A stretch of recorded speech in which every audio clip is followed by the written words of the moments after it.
कसों की दस्तगीरी की, सलाम उस पर कि जिसने बादशाही में फ़कीरी की। सलाम उस पर कि जिसने बेकसों की दस्तगीरी की, सलाम उस पर कि जिसने बादशाही में फ़कीरी की। सलाम उस पर कि जिसने भूखे प्यासों को कबाएँ दी, सलाम उस पर कि जिसने गालियाँ सुनकर दुआएं दी। सलाम उस पर कि जिसके घर में चांदी थी ना सोना था, सलाम उस पर कि टूटा बोरिया जिसका बिछोना था। अल्हम्दुलिल्लाह सुम्मा अल्हम्दुलिल्लाह। अल्लाह रब्बुल इज़्ज़त के फ़ज़ल और करम और मेहरबानी से रबीउल अव्वल शरीफ का महीना अनकरीब हमारे दरमियान आया चाहता है। आज 28 सफ़र है और मुमकिन तौर पर कल, अगर कल ना से तो परसों रबीउल अव्वल शरीफ का मुबारक और मुक़द्दस चाँद नज़र आ जाएगा। और आक़ा दो जहाँ सल्लल्लाहु तआला अलैहि वसल्लम से मोहब्बत करने वाले, हुजूर से इश्क रखने वाले, हुजूर पर अपना सब कुछ कुर्बान करने वाले इस महीने हुजूर के लिए अपने माल, अपने असबाब और अपनी हर चीज़ कुर्बान करने के लिए तैयार हो जाते हैं, क्योंकि वो जानते हैं कि यही वो अमल है जो बंदे को ईमान की महराज तक लेके जाता है। क्योंकि मोहब्बत रसूल ईमान की महराज है। महबूब खुदा की मोहब्बत में जितनी इंतहा पर कोई जाएगा उतना ही ईमान की महराज उसे नसीब होगी। तो जो ये मकसद जिन्हें मालूम है, जो इस फ़लसफ़े से आगाह है, तो ये महीना उनके लिए एक बहुत बड़ा इनाम बनकर आता है। और वो इस महीने में अपने अपने अंदाज में, अपने अपने तरीक़ेकार से अपने महबूब की मोहब्बत में गलियाँ सजाते हैं, बाज़ार सजाते हैं, घरों को सजाते हैं, महफ़िलें सजाते हैं, लंगर का इत्माम करते हैं। अलगरज़ कि जिस तरह जिन के दिलों में खुलूस नियत के साथ जो भी ख्याल आता है, वो उस ख्याल के तहत इस दिन को अपने लिए वसीला निजात जानते हुए इसकी मुकम्मल तौर पर तैयारी भी करता है और मुकम्मल तौर पर इस दिन को अल्लाह के हबीब की मोहब्बत में जो है वो बेहतरीन अंदाज में हर साल मनाने की कोशिश करता है। ये ईमान वालों की और जिन्हें अल्लाह ताला की ज़ात ने ईमान की दौलत से सरफराज कर दिया है, या जो ईमान की दौलत के तालिब हैं, ये उनके लिए अल्लाह ताला की तरफ से खुसूसी इनाम वाला जो है महीना है। क्योंकि अल्लाह रब्बुल इज़्ज़त ने इस कायनात की तख्लीक से पहले, कि जब ये कायनात तख्लीक नहीं हुई थी, इस कायनात की तख्लीक से पहले अल्लाह रब्बुल इज़्ज़त ने अपना नूर एक सितारे में महफूज फरमा लिया, अपना नूर एक सितारे में महफूज फरमा लिया और ख्याल फरमाया कि इस नूर से एक सूरत तख्लीक करूँगा, एक वजूद तख्लीक करूँगा और फिर उस वजूद के इकरार के लिए एक कायनात बनाऊँगा और उस कायनात से उस सूरत का और उस वजूद का इकरार कराऊँगा। तो ये जितनी भी कायनात है, ये जानना चाहिए हमें कि जो वजह तख्लीक कायनात जो ज़ात है वो मेरे महबूब सल्लल्लाहु अलैहि वसल्लम की ज़ात है और आप ही की वजह से ये कायनात तख्लीक हुई है। और आज कायनात में जिसे जो कुछ भी मिल रहा है मेरे महबूब की ज़ात का सदका ही मिल रहा है। क्यों कि अल्लाह रब्बुल इज़्ज़त ने अलल ऐलान फरमा दिया, बिला तफरीक, बगैर किसी मज़हब व मिल्लत के अल्लाह रब्बुल इज़्ज़त ने अलल ऐलान फरमा दिया कि वमा अरसलनाका इल्ला रहमतन लिल आलमीन, कि ए महबूब सल्लल्लाहु तआला अलैहि वसल्लम, हमने आपको तमाम जहानों के लिए, हमने आपको तमाम जहानों के लिए रहमत बनाकर भेजा। तो मेरे महबूब की ज़ात मुबारका को अव्वल इसलिए कहा जाता है कि हम आशिक लोग हैं, हम इश्क की राह के मुसाफिर हैं।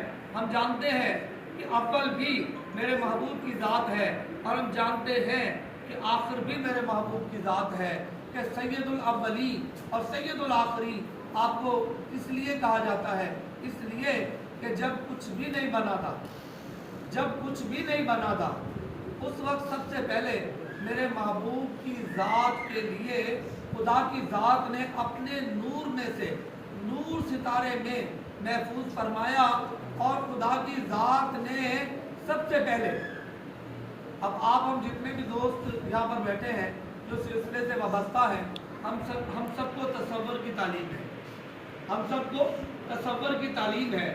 اب تصور کی تعلیم آئی کہاں سے؟ کہ جو ہمیں تصور کی تعلیم ہے کہ تصور میں یہ کرو، تصور میں یہ کرو، یہ تعلیم کہاں سے آئی ہے؟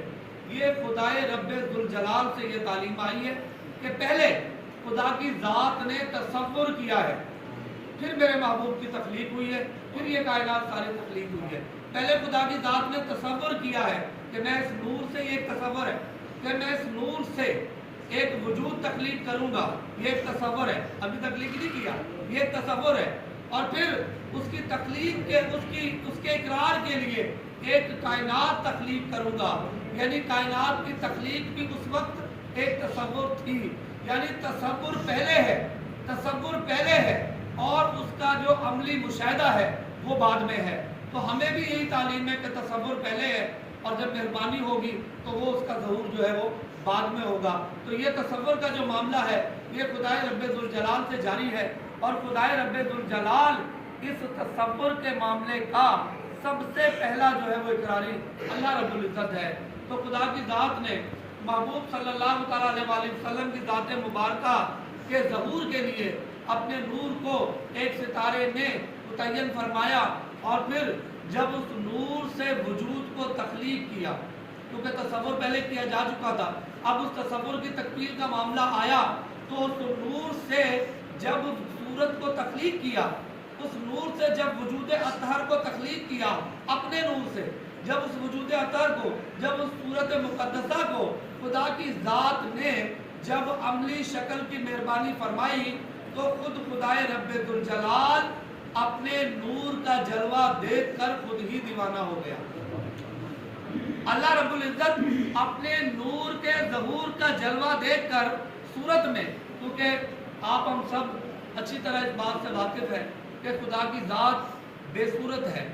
اللہ رب العزت کی کوئی صورت نہیں تھی، کوئی صورت نہیں تھی، خدا کی ذات بے صورت تھی، نہ کسی کو خدا کی ذات نے دیکھا تھا، نہ خدا کی ذات کو کسی نے پایا تھا۔ اور جو مخلوق خدا کی ذات نے تخلیق فرمائی تھی وہ خدا کی بات سے واقف تھی، لیکن خدا کی ذات سے واقف نہ تھی، کیونکہ خدا کی ذات تک رسائی کسی کو نصیب ہی نہیں تھی۔ تو خدا کی ذات نے اپنے نظام کو تبدیل فرمایا، اپنے نظام کو، کہ وہ نظام جو بے صورت کے تحت چل رہا تھا سارا نظام، اس نظام کو خدا کی ذات نے صورت میں تبدیل فرما کر اپنے نظام کو تبدیل کر دیا کہ اب میرا نظام اس طرح سے چلے گا کہ میری ذات اب صورت میں جلوہ گر ہوگی، اور اس ذات کا اقرار جو صورت میں جلوہ گر ہوگی، جس صورت میں بھی ہوگا وہ میرا ہی اقرار ہوگا، اور جس صورت میں بھی وہ ذات جلوہ گر ہوگی وہ میری ہی ذات جلوہ گر ہوگی۔ بظاہر اس کا روپ انسانی ہوگا، بظاہر اس کے افعال انسانی ہوں گے، لیکن در حقیقت اسی انسانی روپ کے اندر میری ذات جو ہے وہ جلوہ گر ہوگی۔ تو خدا کی ذات نے اپنے محبوب کی ذات میں اپنا آپ اتار کر اپنا نام محمد عربی صلی اللہ تعالیٰ علیہ وسلم کہ اپنی ذات کو اپنے محبوب کی ذات میں اتار کر، اپنی ذات کو اپنے محبوب کی ذات میں اتار کر نام محمد عربی صلی اللہ تعالیٰ علیہ وسلم رکھا۔ اور عاشقوں کے دین میں یہ بات اچھی طرح آیا ہے کہ آقا دو جہاں صلی اللہ تعالیٰ علیہ وسلم یہ فرماتے ہیں، کیونکہ حضور نبی کریم صلی اللہ تعالیٰ علیہ وسلم کی بے شمار احادیث ایسی ہیں کہ جنہیں باقاعدہ کتابی شکل دینے کا حکم دیا گیا تھا، اور بے شمار احادیث محبوب خدا کی ایسی ہے کہ جنہیں کتابی شکل دینے سے ممانعت فرمائی گئی تھی کہ یہ حدیث خاص الخاص ہے، یہ صرف آپ کو بتائی جا رہی ہے، آپ اسے اپنے پاس محفوظ کر لینا، اور جب آپ کے پاس میرا مومن آئے گا کہ جو مسلمان سے مومن بن جائے گا، उस पर ये भेद खोल देना, उस पर ये राज खोल देना, उसे बता देना कि असल बात क्या है। बाकी जिस तरह का भी इकरार करते रहे, लेकिन जो आशिक बनकर, जो मोमिन बनकर तुम्हारी सोबत में आएगा तो उन्हें तुम जरूर ये राज की बात बता देना कि जो असल हकीकत है वो है क्या। तो महबूब खुदा की हदीस पाक है कि आप सल्लल्लाहु ताला अलैहि वसल्लम ये मेहरबानी फरमाते हैं कि आप फरमाते हैं कि अना अरब एन रे बे अना अरब बिला एन, अना अरब बिला एन, मैं अरब हूं लेकिन एन के बगैर। मैं अरब हूं, ये हदीस पाक है महबूब खुदा की कि अना अरब बिला एन, कि मैं अरब हूं लेकिन एन के बगैर, और अना अहमद बिला मीम, और मैं अहमद हूं लेकिन बगैर मीम के। तो जो आशिक हैं उन्हें बता देना कि मेरी जात क्या है, उन्हें बता देना कि मेरी हकीकत क्या है, उन्हें समझा देना कि हकीकत मोहम्मदी ही कायनात का सबसे सरदार जो है वो वजीफा है। हकीकत मोहम्मदी ही कायनात का सबसे सरदार इल्म है, और हकीकत मोहम्मदी का इकरार ही कायनात का सबसे अफजल तरीन इकरार है, और हकीकत मोहम्मदी की पहचान कायनात की अफजल तरीन पहचान है, और हकीकत मोहम्मदी तक रसाई कायनात की सबसे बड़ी रसाई और मेराज अव्वल और मेराज आखिर है, हकीकत मोहम्मदी तक रसाई। इसी तरह एक और मकाम पर आका दो जहां सल्लल्लाहु ताला अलैहि वसल्लम ये मेहरबानी फरमाते हैं, आप फरमाते हैं कि मेरे और अल्लाह के दरमियान, मेरे और अल्लाह के दरमियान कुछ भी नहीं, मेरे और अल्लाह के दरमियान कुछ भी नहीं है। जब दो चीजों के दरमियान कोई तीसरी चीज हायल ना हो तो वो दो चीजें एक हो जाती हैं, वो दो चीजें एक हो जाती हैं।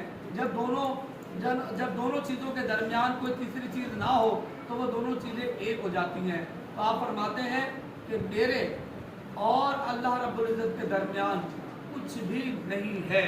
और फिर यही बात खत्म नहीं है, बल्कि याद रखें कि जो बात अल्लाह रब्बुल इज्जत ने कुरान हकीम में इरशाद फरमाई है कि अल्लाह रब्बुल इज्जत के मेहरबानी फरमाता है कि अल्लाहु नूरुस समावात वल अर्द, कि खुदा का नूर मौजूद है आसमानों में भी और जमीनों में भी, कि खुदा की जात का नूर मौजूद है आसमानों में भी और जमीनों में भी, और जो साहिबे नजर हैं उन्हें ये पैगाम दे दिया गया है कि खुदा की जात का नूर मौजूद है आसमानों पर भी और जमीनों पर भी, और जो साहिब नजर है वो सुन ले कि फ़अइनमा तवल्लु फ़सम्मा वजहुल्लाह, और जिस तरफ भी देखोगे मेरी जात को जलवागर पाओगे। यानी जो मेरा नूर जो है जमीनों में और आसमानों में मौजूद है वो हर किसी के लिए पोशीदा नहीं है, हर किसी के लिए छुपा हुआ नहीं है। जिनको खुदा की जात ने हकीकत की आंख अता की है उन्हें अल्लाह फरमाता है कि तुम जिस तरफ भी देखोगे मेरी जात को जलवागर पाओगे, और जिन्हें हकीकत की आंख नसीब नहीं है उनसे कल भी सब कुछ छुपा हुआ था, आज भी सब कुछ छुपा हुआ है और आइंदा भी सब कुछ छुपा हुआ रहेगा। लेकिन जिनकी हकीकत की आंख जिनको अता हो गई, जिनकी हकीकत की आंख खुल गई, उन्हें मालूम हो गया कि खुदा की जात का जो फरमान है कि अल्लाह नूर समावात वल अर्द, कि खुदा का नूर मौजूद है आसमानों में भी और जमीनों में भी, और वो नूर नजर भी आता है। और किस तरह नजर आता है कि फ़अइनमा तवल्लु फ़सम्मा वजहुल्लाह, और खुदा की बात को आसान करके समझाना, खुदा की बात को आसान करके समझाना ये रसूल खुदा का जिम्मा है, ये खुदा के महबूब का जिम्मा है कि खुदा की बात को आसान करके समझाना। क्योंकि जब भी कुरान हकीम की आयत नाजिल होती थी और रसूल खुदा उस आयत की तिलावत फरमाते थे तो सहाबा इकराम अर्ज करते थे कि जिनकी ज़बान अरबी है, जिनकी मादरी ज़बान अरबी है, वो सहाबा इकराम अर्ज करते थे कि हुजूर मेहरबानी फरमाएं, जो बात आपने फरमाई है वो हमारी समझ में नहीं आई, जो बात آپ نے فرمائی ہے وہ ہماری سمجھ میں نہیں آئی، مہربانی فرمائیں کہ اسے کھول کر سمجھائیں، اس سے پردہ ہٹا کر ہمیں سمجھائیں تاکہ ہمیں پتہ چل سکے کہ بات کیا ہے۔ تو یعنی ثابت ہو گیا کہ وہ بات جو فرمان خداوند کریم کا ہے اسے کھول کر بیان کرنے کا پہلا فریضہ محمد عربی صلی اللہ علیہ وسلم کا ہے، اور آپ نے خدا کے فرمان کو کھول کر بیان فرمایا ہے، کھول کر بیان فرمایا ہے۔ اور کیسے بیان فرمایا ہے؟ ایک بات جو حدیث نبوی کی صورت میں آپ کو سنا چکے کہ میرے اور اللہ کے درمیان کچھ بھی نہیں ہے، اور پھر آپ نے مہربانی فرمائی کہ جو خدا کا فرمان ہے کہ اللہ نور السماوات والارض، جو سماوات ہیں یعنی زمینیں ہیں یا جو آسمان ہیں، ان میں کیا چیز رہتی ہے؟ کیا چیز ان میں رہتی ہے؟ خدا کی مخلوق، یعنی زمینوں پہ کیا رہتی ہے؟ خدا کی مخلوق۔ آسمانوں پہ کیا رہتی ہے؟ خدا کی مخلوق۔ یعنی یہ زمینیں اور آسمان جن کے بارے میں اللہ فرما رہا ہے کہ ان دونوں میں میرا نور موجود ہے، تو ان دونوں میں بسیرا کس کا ہے؟ مخلوق خدا کا، کہ جو مخلوق زمین کے لیے تخلیق ہوئی ہے اس کا بسیرا زمین پر ہے، اور جو مخلوق آسمانوں کے لیے تخلیق ہوئی ہے اس کا بسیرا آسمانوں پر ہے۔ اب یاد رکھیے گا کہ خدا کا نور موجود ہے زمینوں میں بھی، آسمانوں میں بھی، اور رسول خدا نے اس کو کھول کر عیاں کرنا ہے، بتانا ہے، سمجھانا ہے کہ کیسے موجود ہے۔ تو آپ نے بتا دیا، آپ نے سمجھا دیا، آپ نے فرمایا کہ انا من نور اللہ، کہ جس نور کی بات ہو رہی ہے سن لو کہ وہ نور میں ہی ہوں، وہ نور میں ہی ہوں، وہ کوئی اور نہیں ہے، میری ذات مبارکہ ہے جو خدا کی ذات کے نور کا مظہر ہے، جو خدا کی ذات کے نور کا مظہر ہے۔ اور جو تمہیں کہا جا رہا ہے نا، جو تمہیں کہا جا رہا ہے کہ جس طرف بھی دیکھو گے میری ذات کو جلوہ گر پاؤ گے، اور زمینوں اور آسمانوں میں میری ذات کا نور موجود ہے، آؤ میں تمہیں بتاؤں کہ وہ نور کس شکل میں اور کس طرح موجود ہے۔ تو خدا کے محبوب فرماتے ہیں کیا نام ہے؟ نور اللہ کا خلق کلہم من نوری، کہ مخلوق جتنی بھی ہے، چاہے وہ زمینوں میں ہے چاہے وہ آسمانوں میں ہے، ہر مخلوق جو ہے وہ میرے ہی نور میں سے تخلیق ہوئی ہے، ہر مخلوق میرے ہی نور میں سے تخلیق ہوئی ہے۔ تو خدا کی ذات نے فرمایا کہ میرا نور موجود ہے آسمانوں میں اور زمینوں میں۔ خدا کی ذات نے بتایا کہ میرے نور کی حقیقت ایسی ہے کہ جس طرف دیکھو گے اسے جلوہ گر پاؤ گے۔ خدا نے بتایا، محمد رسول اللہ صلی اللہ علیہ وسلم نے سمجھایا، خدا کی ذات نے بتایا، رسول اللہ نے سمجھایا، اور پہلے سمجھایا اور پھر جس نے سمجھنا چاہا پھر اسے دکھایا، جس نے سمجھنا چاہا پھر اسے دکھایا، جس کی طلب اس فلسفے کو سمجھنے کی طرف ہو گئی، اور وہ سمجھتے ہوئے محبوب کی تابعداری میں، محبوب کی محبت میں، محبوب کے اقرار میں، محبوب پر قربان ہونے کے جذبے سے سرشار ہو کر وہ بلند سے بلند ترین مقامات تک پہنچ گیا، تو پھر رسول خدا صلی اللہ علیہ وسلم نے اسے صرف سمجھایا نہیں ہے، اسے صرف سمجھایا نہیں ہے، بلکہ رسول خدا کی ذات نے اسے دکھا دیا کہ خدا کی ذات اگر کائنات میں جلوہ گر ہے تو کس طرح جلوہ گر ہے، کس قانون کے تحت جلوہ گر ہے، اور کس صورت میں جلوہ گر ہے۔ اسی لیے تو مولا کائنات مولا علی کرم اللہ وجہ کریم نے فرمایا کہ میں وہ علی ہوں کہ جس کا ایک سجدہ بھی ایسا نہیں، میں وہ علی ہوں کہ جس کا ایک سجدہ بھی ایسا نہیں کہ جو اللہ کو دیکھے بغیر کیا ہو۔ یعنی ثابت ہو گیا کہ محبوب خدا کی ذات مبارکہ ہی تمام تر حقیقتوں کا مظہر ہے، اور یہ کائنات جتنی بھی تخلیق ہوئی ہے محبوب کی ذات اور محبوب کی بات کے اقرار کے لیے تخلیق ہوئی ہے۔ جنہیں محبوب کی بات نصیب ہے وہ محبوب کی بات کا اقرار کرتے کرتے بات کی معراج تک پہنچ جاتے ہیں، اس سے آگے نہیں جا سکتے۔ اور جن پر فضل عظیم ہے انہیں محبوب کی ذات نصیب ہے، اور وہ محبوب کی ذات کو پاتے پاتے اس حقیقت عظمیٰ تک چلے جاتے ہیں، جہاں جا کر انہیں پتہ چل جاتا ہے کہ بات تو کچھ بھی نہیں ہے، بات تو ساری ایک ہے۔ کہ مولانا نون صاحب فرماتے ہیں کہ لیم اللہ شان خود فرمودائی، کہ جب تو نے کہہ جو دیا کہ میرے اور اللہ کے درمیان کچھ بھی نہیں ہے، جب تو نے کہہ جو دیا کہ میرے اور اللہ کے درمیان کچھ بھی نہیں ہے. لیم اللہ شان خود فرمودائی من نہ دانم بندائی یا حق کوئی. اب میں کیا جانوں کہ تو بندہ یا حق ہے جب تم نے کہہ جو دیا کہ اللہ اور میرے درمیان کوئی چیز حائل نہیں ہے. تو عاشقوں نے محبوب کی حقیقت کو پا لیا اور محبوب کی حقیقت کو پانے کے بعد پھر انہوں نے بتا دیا کہ ہم نے اس حقیقت کو پا لیا ہے. مولا کائنات نے بتا دیا کہ ہم نے اس حقیقت کو پا لیا ہے. صدیق اکبر نے بتا دیا کہ ہم نے اس حقیقت کو پا لیا ہے. فاروق اعظم نے بتا دیا کہ ہم نے اس حقیقت کو پا لیا ہے. عثمان غنی نے بتا دیا کہ ہم نے اس حقیقت کو پا لیا ہے. بلال حبشی نے بتا دیا کہ ہم نے اس حقیقت کو پا لیا ہے. اویس کرنی نے بتا دیا کہ ہم نے اس حقیقت کو پا لیا ہے. اور اپنے دور کے جتنے بھی شیخ کامل ہیں انہوں نے بھی بتا دیا کہ ہم نے حقیقت محمدی کو پا لیا ہے. اور حضور کی حقیقت ہم پر مکمل آشکار ہو چکی ہے. اور جس طرح سے آشکار ہو چکی ہے اولیاء اکرام نے اسی انداز میں اس کو بتا دیا کہ ہم پر یہ حقیقت اس قانون اس طریقے کار سے آیا ہوئی ہے.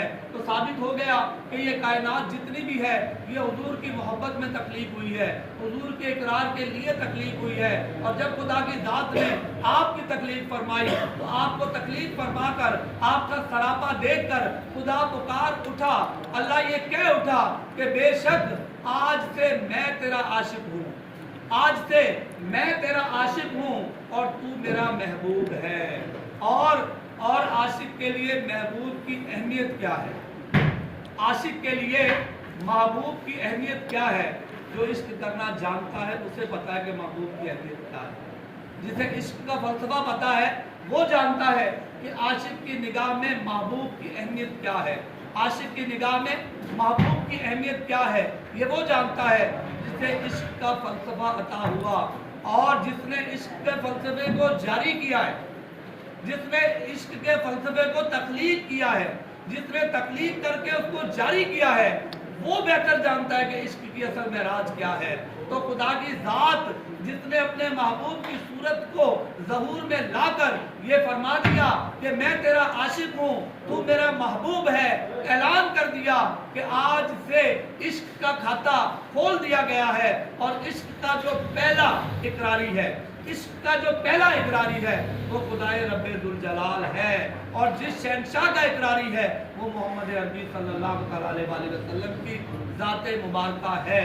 تو یہی وہ بات ہے کہ جس کے اقرار کے لیے ساری کائنات بنی ہے. اور قرآن حکیم میں اللہ کی ذات نے بے شمار مقامات پر اس حقیقت سے پردہ اٹھایا ہے. اللہ فرماتا ہے کہ قل ان تم تحبون اللہ فاتبعونی یحببکم اللہ, کہ اگر تم چاہتے ہو, اگر تمہاری نیت ہے, اگر تمہارا خیال ہے, اگر تمہارا شوق ہے کہ تمہاری محبت خدائے رب ذوالجلال سے قائم اور دائم ہو جائے, اگر تم چاہتے ہو کہ تمہاری محبت خدائے رب ذوالجلال سے قائم اور دائم ہو جائے تو بس تم اپنی محبت کو میرے محبوب کی محبت میں قائم اور دائم کر لو.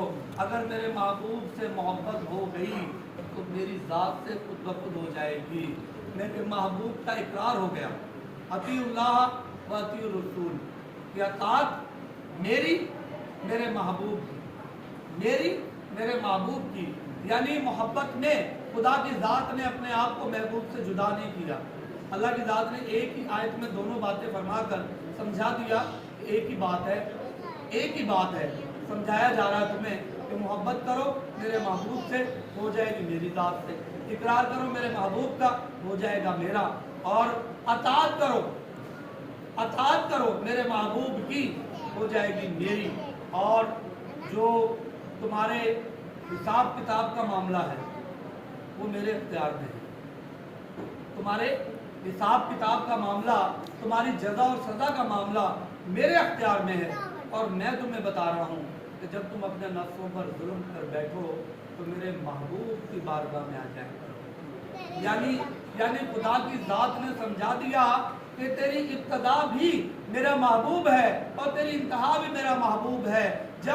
जब सैयदुल अव्वलीन भी वही है, जब सैयदुल आखिरीन भी वही है, जब मोहब्बत भी उसी से करने से काम बनता है, जब इकरार भी उसी का करने से काम बनता है, जब कुर्बान भी उसी पर होने से काम बनता है, और जब आखिर में हमारे गुनाहों की माफी का खाता भी उसी के पास जाना है बहुक्म खुदाबंदी, तो फिर समझ आ जानी चाहिए कि महबूब खुदा की ज़ात मुबारका सैयदुल अव्वलीन भी है और सैयदुल आखिरीन भी है, कि महबूब अव्वल भी हैं, महबूब आखिर भी हैं, जिन्हें अल्लाह ताला की ज़ात ने इस नेमत उज़्मा तक जो है रसाई नसीब होने का मौका अल्लाह की ज़ात ने दिया है।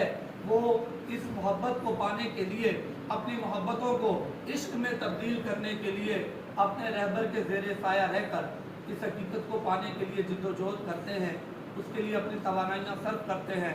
और बिलाशुबा महबूब खुदा सल्लल्लाहु तआला अलैहि वसल्लम ने अलल ऐलान ये मेहरबानी फरमाई है, कोई ढकी छुपी बात नहीं है।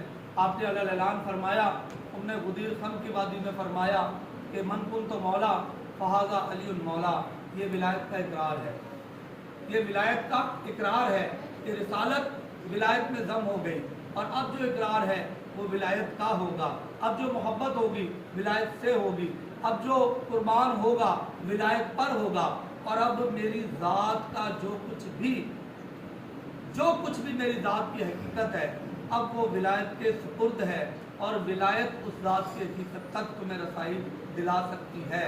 मन कुन तो मौला आगा अली मौला कहकर हमें समझा दिया, लामों का लामी, जिस्मों का जिस्मी, दमों का दमी, रूह का रूही फरमाकर हमें समझा दिया। फिर बात यहीं तक नहीं है, आपने बाकायदा फरमाया महबूब खुदा ने कि अना मदीनतुल इल्म, इल्म के माने है जानना। अगर जानना चाहते हो, इल्म पढ़ना नहीं, इल्म सुनना नहीं, अगर इल्म की हकीकत को जानना चाहते हो तो इल्म की हकीकत मेरी ज़ात है कि अना मदीनतुल इल्म, कि मेरी ज़ात है जो इल्म की हकीकत है, क्योंकि कायनात की जितनी भी हकीकतें हैं वो मेरी ज़ात में पोशीदा है, कायनात की जितनी भी हकीकतें हैं वो मेरी ज़ात में जलवागर है। तो इसलिए मैं तुम्हें ये समझा रहा हूँ कि अना मदीनतुल इल्म, कि अगर इल्म की मेराज तक जाना चाहते हो, अगर इल्म की हकीकत तक जाना चाहते हो तो सुन लो कि मेरी वो ज़ात है जो इल्म की हकीकत का मंबा है। और अगर तुम चाहते हो कि तुम्हारी रसाई मेरी ज़ात तक हो जाए तो आओ मैं तुम्हें बताता हूँ कि इस रसाई का मेरा कानून क्या है और मेरा बनाया हुआ तरीक़ेकार क्या है।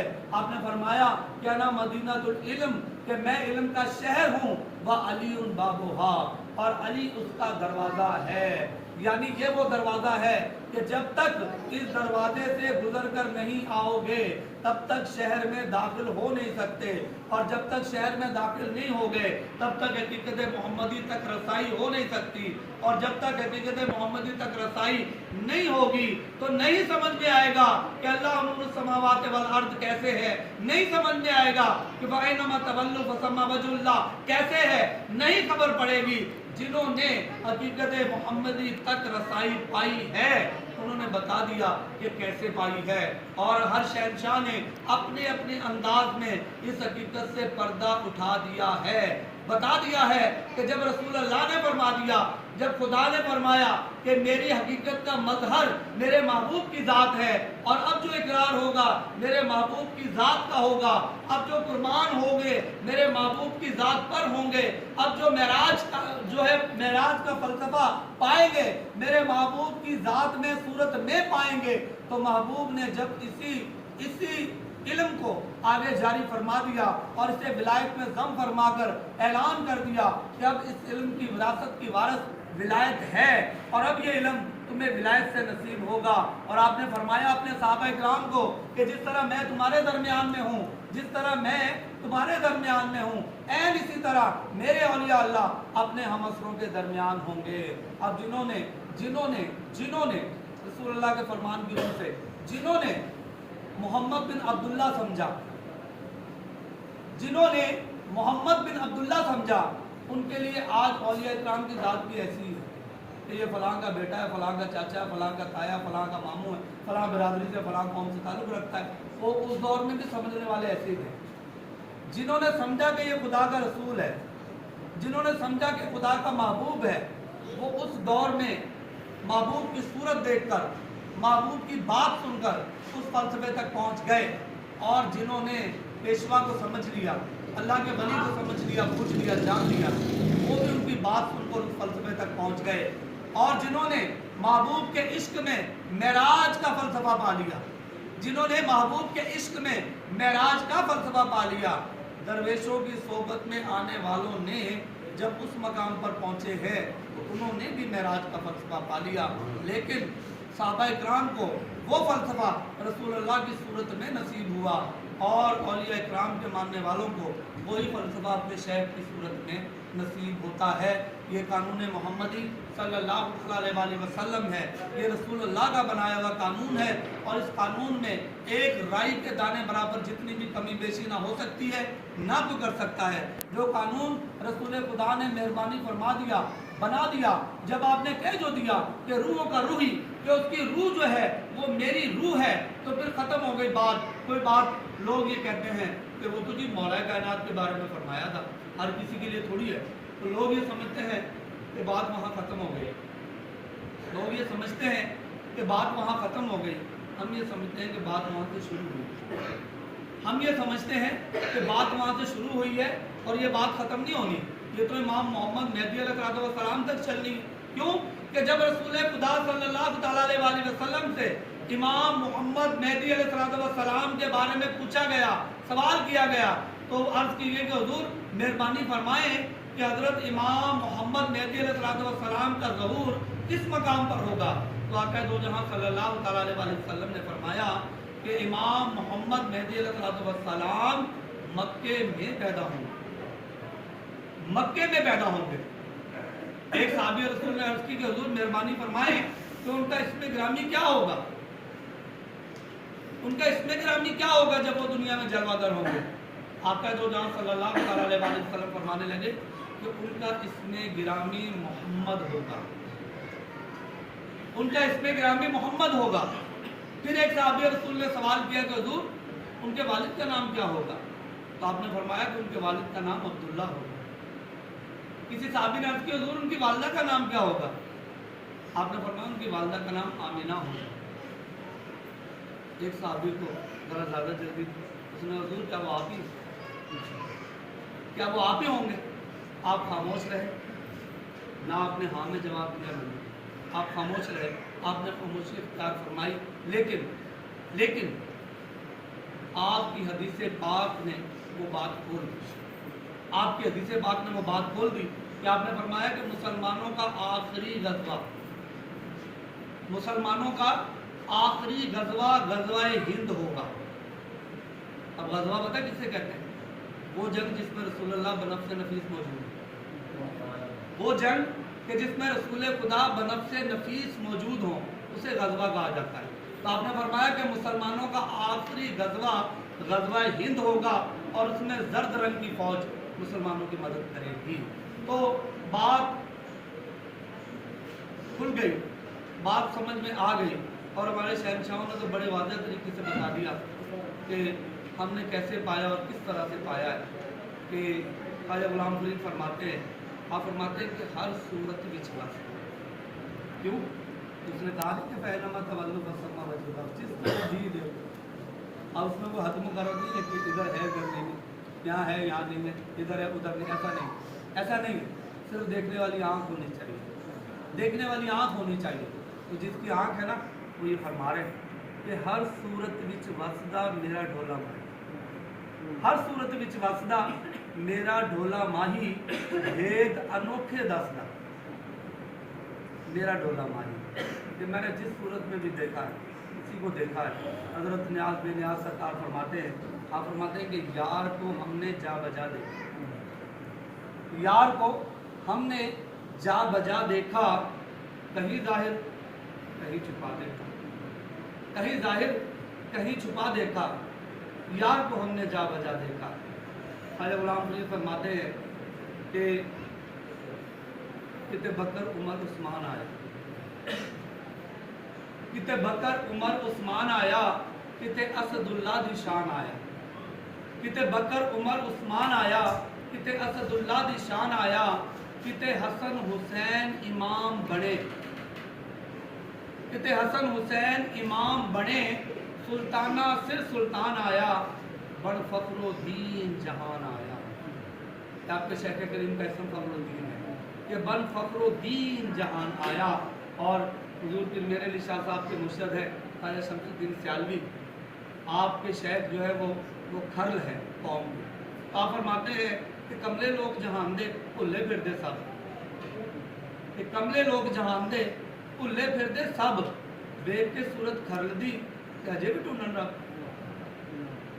اب یاد رہے کہ یہ بات قرآن و حدیث کی روح سے ہو رہی ہے کہ اس کا ربط جو ہے قرآن سے حدیث سے ثابت ہے.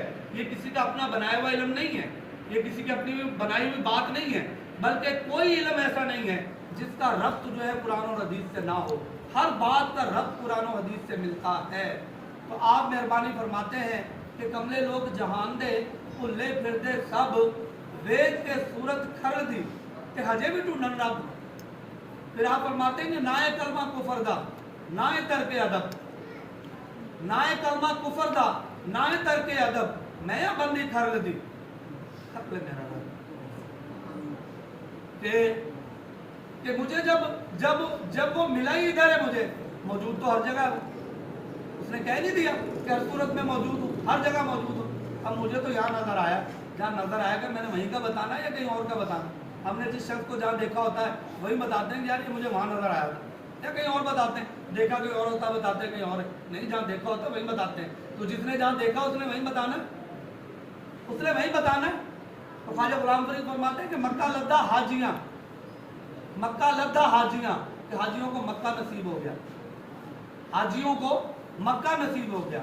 میں سستی لدہ ہو, مجھے عشق نصیب ہو گیا. حاجیوں کو مکہ نصیب ہو گیا, یعنی انہیں خدا کا گھر نصیب ہوا.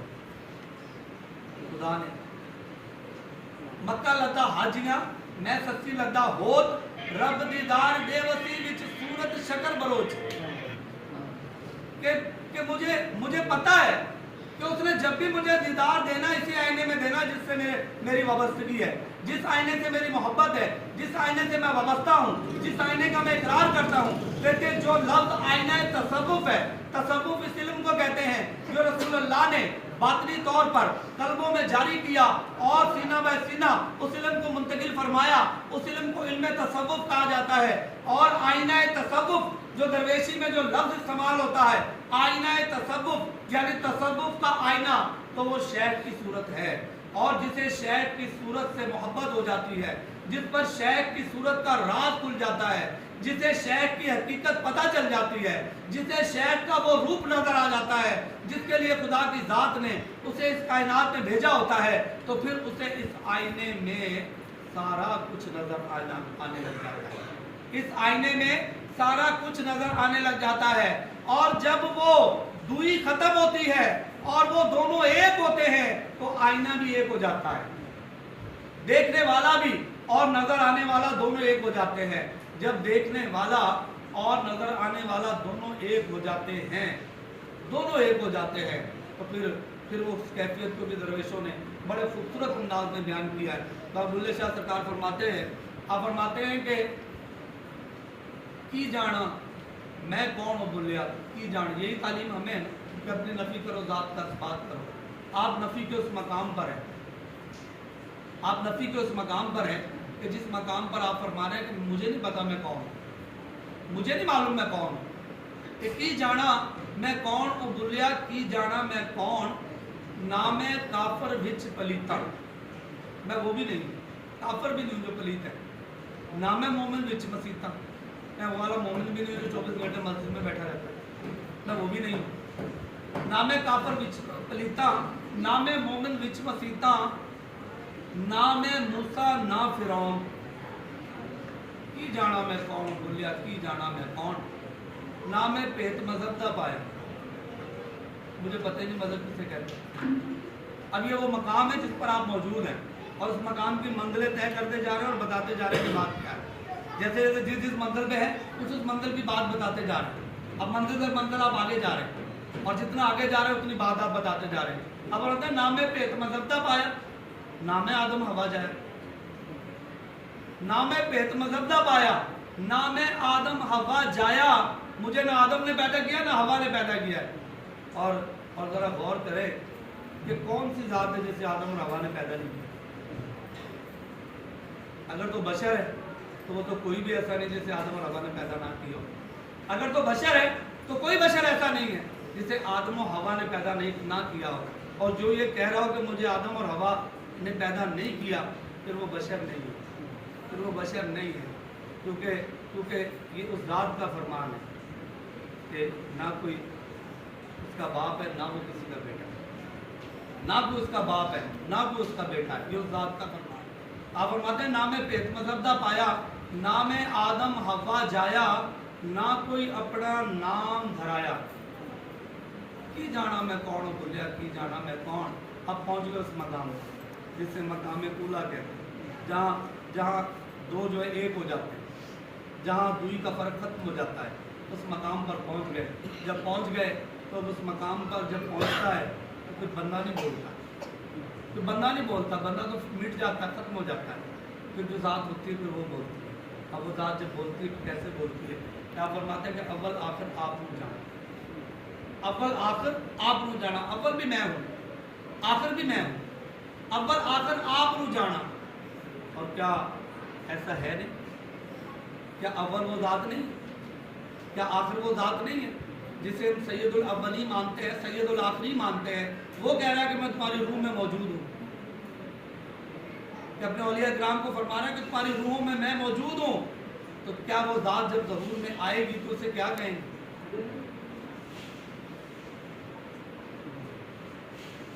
کیا کہیں گے؟ پھر ایک شاعر نے بڑی خوبصورت بات کہی ہے کہ سجدہ کروں تو کفر، نہ کروں حرام. سجدہ کروں تو کفر، نہ کروں حرام. کیسا مقام آ گیا تیرے دیکھنے کے بعد، کیسا مقام آ گیا. اگر کرتا ہوں تو لوگ کفر کا فتویٰ لگا دیں گے، اور نہیں کرتا ہوں تو پکڑا جاؤں گا کہ کیوں نہیں کیا. جب تجھے دکھا جو دیا تھا تو تم نے سجدہ کیوں نہیں کیا؟ کہ جب تجھے دکھا دیا گیا کہ وہ ذات جلوہ کرے. تو آپ فرماتے ہیں کہ اول آخر آپ نے جانا، نہ کوئی دوجا ہور پچھانا. میں نے کسی اور کو پہچانتا، میتھو ود نہ کوئی سیاڑا. کائنات میں مجھ سے زیادہ سمجھ والا کوئی بھی نہیں.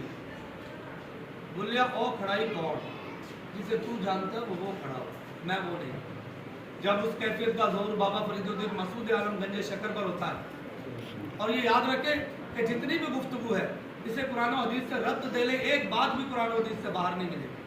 کہ جس نقطے پر اب گفتگو پہنچ گئی ہے، یہ نقطہ حدیث قدسی سے جو ہے وہ بالکل عیاں ہے. حدیث قدسی سے عیاں ہے کہ اللہ فرماتا ہے کہ جب میں اپنے بندے پر راضی ہوتا ہوں. اب یہ جتنی بھی احادیث ہے نا، اس میں نقطہ سمجھنے کا ہے، ایک نقطہ سمجھنے کا ہے. اور وہ نقطہ کیا ہے کہ اپنے بندے سے اللہ 70 ماہوں سے بھی زیادہ پیار کرتا ہے. اپنے بندے سے اللہ 70 ماہوں سے بھی زیادہ پیار کرتا ہے اپنے بندے سے. ٹھیک ہے، یہاں بات کیا ہو رہی کہ اللہ اپنے بندے پر راضی ہوتا ہے. اللہ اپنے بندے پر جب راضی ہوتا ہے تو اس کے ہاتھ ہو جاتا ہے جس سے وہ کام کرتا ہے. حدیث قدسی ہے کہ اللہ فرماتا ہے کہ جب میں اپنے بندے پر راضی ہوتا ہوں، اپنے بندے پر یاد رکھیے گا، اپنے بندے پر جسے میں اپنا بنا چکا ہوں، جب میں خوش ہوتا ہوں، راضی ہوتا ہوں تو کیا کرتا ہوں؟ اللہ فرما رہا ہے کہ میں اس کے ہاتھ ہو جاتا ہوں جس سے وہ کام کرتا ہے. میں اس کی زبان ہو جاتا ہوں جس سے وہ بات کرتا ہے. میں اس کی آنکھ ہو جاتا ہوں جس سے وہ دیکھتا ہے. میں اس کے کان ہو جاتا ہوں جس سے وہ سنتا ہے. میں اس کے پاؤں ہو جاتا ہوں جس سے وہ چلتا ہے. کیا وہ چیز ہے کہ اندر تو پہلے اس نے بتا دیا کہ وہ نانو اقرب الیہ من حبل الورید، کہ میں تمہاری شہرک سے بھی زیادہ قریب ہوں. یہ تو اس نے پہلے ہی بتا دیا. قلب و مومن اللہ، خدا کے محبوب نے پہلے ہی بتا دیا. اب یہ کس چیز کی بات ہو رہی ہے؟ اب یہ بات ہو رہی ہے باہر آنے کی. اندر تو پہلے ہی موجود ہے، اندر تو پہلے اس کا عرش معلیٰ ہے. تو باہر جب آتا ہے یہ اس کیفیت کی بات ہو رہی ہے کہ جب وہ باہر آتا ہے تو باہر جو آتا ہے وہ خود فرما رہا ہے کہ ہاں میں آتا ہوں، کہ ہاتھ ہو جاتا ہوں جس سے وہ کام کرتا ہے. تو ہاتھ باہر ہے نا، اندر تو نہیں ہے. کان ہو جاتا ہوں جس سے وہ سنتا ہے تو کان باہر ہے، اندر تو نہیں ہے. آنکھ ہو جاتا ہوں جس سے وہ دیکھتا ہے تو آنکھ باہر ہے، اندر تو نہیں ہے. زبان ہو جاتا ہوں جس سے وہ بات کرتا ہے تو زبان باہر ہے، وجود سے تعلق رکھتی ہے، اندر تو نہیں ہے. یعنی خدا کی ذات نے اعلان فرما دیا کہ یہ وہ کیفیت ہے جو میری عطا کردہ ہے، اور جب میں اپنے بندے پر راضی ہوتا ہوں تو اسے اس کیفیت سے سرفراز کرتا ہوں۔ جیسا کہ شیخ سلطان باہو رحمۃ اللہ تعالی علیہ، جنہیں سلطان العارفین کہا جاتا ہے، آپ فرماتے ہیں کہ اندر بھی ہوں تے باہر بھی ہوں، اندر بھی ہوں تے باہر بھی ہوں، باہو کتھا لبے ہوئے ہوں، کہ جب اندر بھی تو ہی جلوہ گر ہے اور باہر بھی تیرا ظہور ہو گیا، جب اندر بھی تو جلوہ گر ہے باہر بھی تیرا ظہور ہو گیا، اب میں باہو کو کہاں سے ڈھونڈ کے لاؤں؟ باہو کہاں گیا؟ تو اندر بھی تو ہے باہر بھی تو ہے۔ تو یہ وہ فلسفہ ہے جسے حقیقت محمدی صلی اللہ تعالیٰ علیہ وآلہ وسلم کہا جاتا ہے، اور یہ وہ فلسفہ ہے جو خدا کی ذات نے خاص الخاص حضور کی امت کے لیے اتارا ہے۔ پچھلی امتوں کے لیے یہ فلسفہ بالکل بھی نہیں تھا، یہ صرف حضور کی امت کے لیے فلسفہ ہے کہ حضور کی امت کو وحدت الشہود کی صورت میں اور حضور کی امت کو وحدت الوجود کی صورت میں خدا کی ذات کو دیکھنے کا پورا موقع ہے۔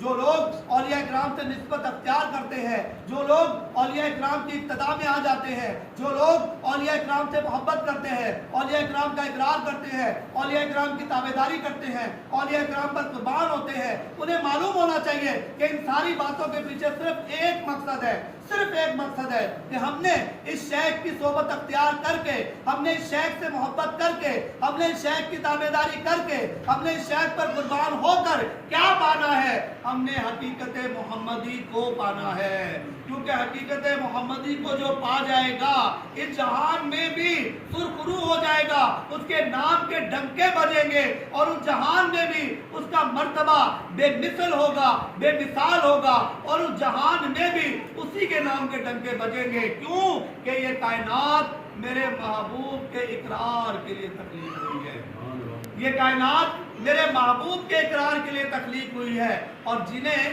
محبوب کا اقرار بات کی صورت میں نصیب ہوگا، بات کی صورت میں کہ محبوب کی بات سنی، اس پر عمل کر لیا، محبوب کا طریقہ کار سنا، اس پر عمل کر لیا، محبوب کی سنتوں کے بارے میں سنا، اس پر عمل کر لیا، جنہیں محبوب کی بات تک رسائی نصیب ہوگی ان کے لیے خدا کی ذات نے بہترین انعام تیار کیا ہے، جسے جنت کہا جاتا ہے، جس میں دودھ کی نہریں ہیں، جس میں شہد کی نہریں ہیں، جس میں طرح طرح کے پھل ہیں، طرح طرح کی غذائیں ہیں، طرح طرح کی نعمتیں ہیں جنہیں انسان تصور میں بھی نہیں لا سکتا۔ ان کے لیے انعام تیار ہے جن کی سمجھ میں حضور کی بات آ گئی، جن کی رسائی حضور کی بات تک ہو گئی، اور انہوں نے جو ہے قلب سے اس بات کو تسلیم کر لیا، اس کا اقرار کر لیا۔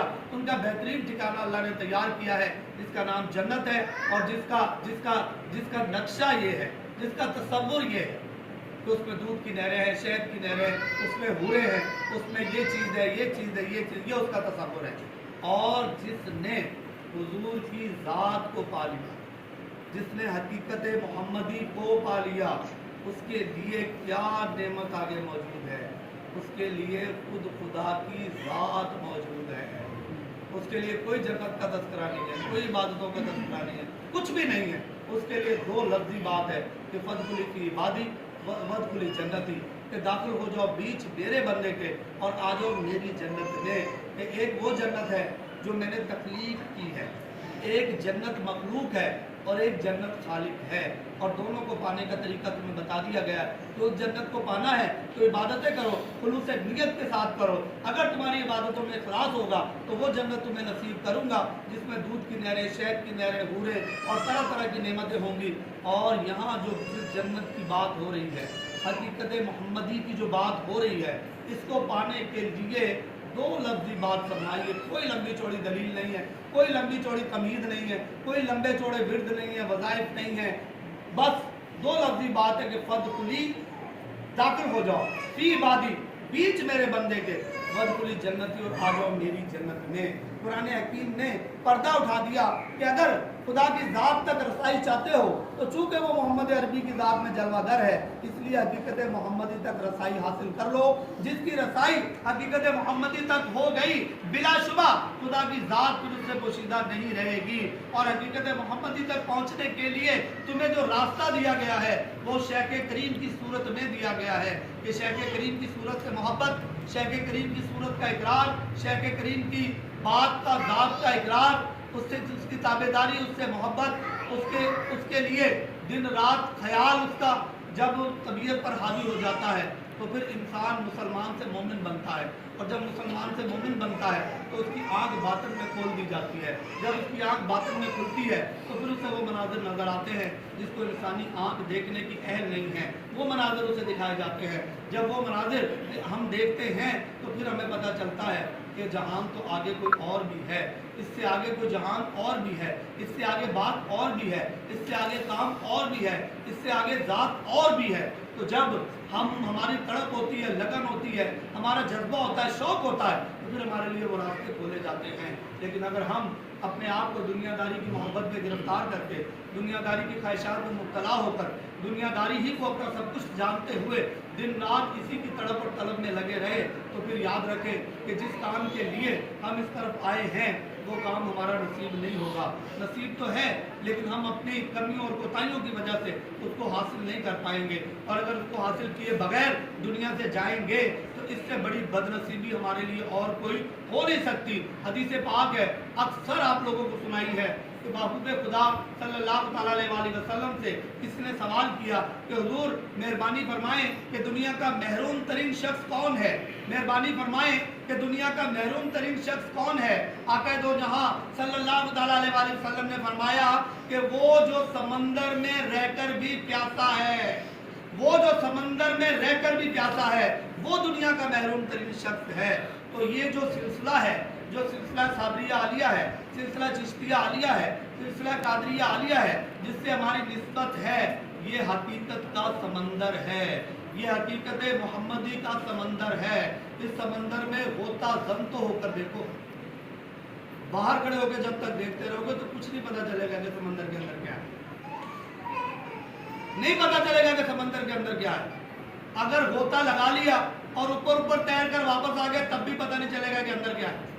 جب تک اس کی گہرائی میں نہیں جاؤ گے، جب تک اس کی گہرائی میں نہیں جاؤ گے تب تک وہ نعمت نصیب نہیں ہوگی جو اللہ کی ذات نے ہمارا نصیب تو کی ہے، لیکن ہم پہنچ نہیں پائیں گے اس نعمت تک جب تک اس سمندر میں اپنے آپ کو اتنا زیادہ غوطہ زن نہیں کریں گے کہ اس کی تہ تک جانے کا جذبہ ہمارے اندر پیدا ہو جائے، اور اس کی تہ تک جانے کے لیے جیسے مراحل بھی آئیں، جس طرح کی تکلیفیں بھی اٹھانا پڑے، جس طرح کی پریشانیاں اٹھانی پڑے، لیکن ہمارے لیے جذبہ ہونا چاہیے کہ ہم نے اس کی تہ تک جانا ہے۔ ابھی پچھلے دنوں ایک واقعہ ہوا، اس کا تعلق دنیا داری سے، دین سے تو کوئی نہیں، دنیا داری سے تعلق ہے کہ کئی کروڑ روپے خرچ کر کے وہ جو اپنے پاکستان کے تھے باپ بیٹا داؤد اینڈ سنز والے، وہ کئی کروڑ روپے خرچ کر کے آپ دوست میں بیٹھ کر سمندر کی تہ میں ٹائٹینک دیکھنے گئے۔